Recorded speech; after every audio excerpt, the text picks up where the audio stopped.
ঢাকা কাওরন বাজার থেকে মুড়ি কাটা পেঁয়াজের পাইকারি দরদাম জানিয়ে দিব আমরা। সরাসরি আজকের পেঁয়াজের এবং আলুর যে দরদাম রয়েছে বাজার তালিকা জানিয়ে দেওয়ার জন্য সরাসরি আমরা যুক্ত হচ্ছি ব্যবসায়ীদের সঙ্গে। সেই ব্যবসায়ীকে আসলে কি বলছেন এই মুহূর্তে পেঁয়াজ আলু নিয়ে সেটা জানাবো। সরাসরি যুক্ত হচ্ছি। ভাই আসসালামু আলাইকুম, ওয়ালাইকুম আসসালাম। কেমন আছেন? এই আল্লাহ পাক রাখছে ভালো। আপনাদের বেচা বিক্রি কেমন ছিল? এই তো বেচা বিক্রি ভালোই ছিল, মোটামুটি ভালোই। আচ্ছা আচ্ছা আচ্ছা।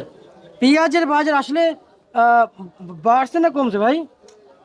পেঁয়াজের বাজারটা একটু ওঠানামা করতেছে, মূলত এখন কমছে। মূলত এখন কমছে বাজার।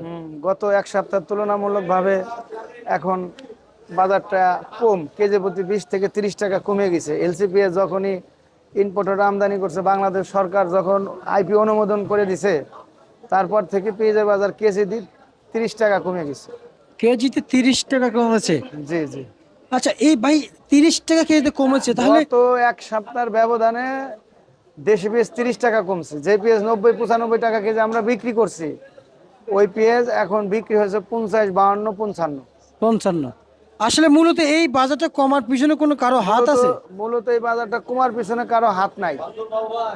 এখন এখন মুড়ি কাটা যে নতুন পেঁয়াজটা কৃষক আস্তে আস্তে মার্কেট আমদানি করতেছে।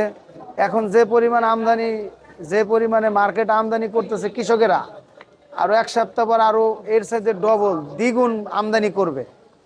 কিন্তু দ্বিগুণ আমদানি, কিন্তু এরই মাঝে এই যে যখন বাংলাদেশ সরকার এই এলসি আইপিও ওপেন করে দিল, ওপেন করে দেওয়ার পরে এলসি পেঁয়াজ যখন মার্কেটে ঢুকলো, তারপর থেকে পেঁয়াজের বাজার আস্তে আস্তে এই পর্যায়ে চলে আসছে। মানে একেবারে ডাউন পর্যায়ে চলে আসছে। একবারে ডাউন পর্যায়ে চলে আসছে। কিন্তু আপনার কাছে আমি এই মুহূর্তে জানতে চাই, আসলে ভাইজান এই যে আমরা যে মুড়ি কাটা পেঁয়াজ আসতে দেখি, হালি পেঁয়াজ আসতে দেখি, আসলে ব্যবসায়ীকে কেমন বুঝতেছেন আসলে?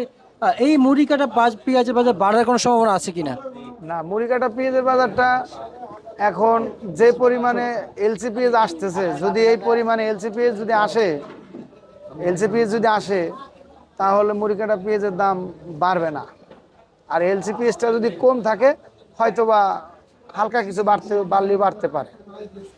এছাড়া তো কোনো ইয়ে নেই। না না, এছাড়া কোনো নাই। তবে যে পরিমাণে এখন বাজারটা আছে, যে 50, 52, 55 টাকা যদি বিক্রি করে কৃষকেরা, তাও হয়তোবা চালানটা ঘরে যাবে। কিন্তু 50 টাকার নিচে যদি কৃষকেরা এই দেশি পেঁয়াজ বিক্রি করে, তাহলে কৃষকরা একবার মাথায় বাড়ি, আজকে কৃষকের টাকা ঘরেই যাবে না। আচ্ছা ভাইজান, আজকে কত টাকা বিক্রি চলছে পেঁয়াজ? আজকে আমরা পেঁয়াজ বিক্রি করছি 48, 47, 50, 52। আচ্ছা 48, 47, 50, 52 মুড়ি কাটা। মুড়ি কাটা। আর এলসি কত বিক্রি করেছেন? এলসি পেঁয়াজ বিক্রি করেছে আপনার 60, 65, 55, 55 থেকে 65 টাকা পর্যন্ত। এলসি পেঁয়াজ তো আপনার ওই ভালো মন্দ আছে। আচ্ছা আচ্ছা আচ্ছা। আচ্ছা ভালো মন্দ পরিমাণটা যদি জানাইতেন আসলে কি পরিমাণ? ভালো মন্দ বলতে এখন নাসিকের নতুন পেঁয়াজ আছে, গুজরাটি নতুন পেঁয়াজ আছে, পুরাতন পেঁয়াজ আছে, ইন্ডিয়ান। এই পুরাতনের ভিতরেই A grade, B grade, C grade, তিনটে শ্রেণী ভাগ হয়: ভালো কোয়ালিটি, খারাপ কোয়ালিটি, মধ্যম কোয়ালিটি। আচ্ছা আচ্ছা আচ্ছা। এর জন্য কেজি প্রতি এলসিপিএস 15-20 টাকা আপ ডাউন হওয়া যায়। আপনার হয়ে যায়। জি। এতে আসলে তো এরপরে তো প্রভাবটা পড়ে বাজারে কমার কিংবা বাড়ার, তাই না? কারণ মান বেড়ে যেহেতু বিক্রি হয়, তাহলে যেটার মান যেমন সেই পেশে সেভাবে হ্যাঁ, বিক্রি হবে। ভালো পেঁয়াজের মান যেটা, ওটা ভালো দামে বিক্রি হয়। এলসিটা 65 টাকা বিক্রি হয় ভালোটা। আর যেগুলোর মিডিয়াম কোয়ালিটি, ওটা 65, 62। নিয়ম যেটা, ওটা 55, 50 এরকম বিক্রি হয়। আচ্ছা ঠিক আছে, আপনাকে ধন্যবাদ। এ ছিল আজকে সর্বশেষ বাজার তালিকা প্রিয় দর্শক, ঢাকা থেকে। এবং আলু কিন্তু আজকে বেচা বিক্রি চলছে 7 টাকা থেকে 8 টাকায়।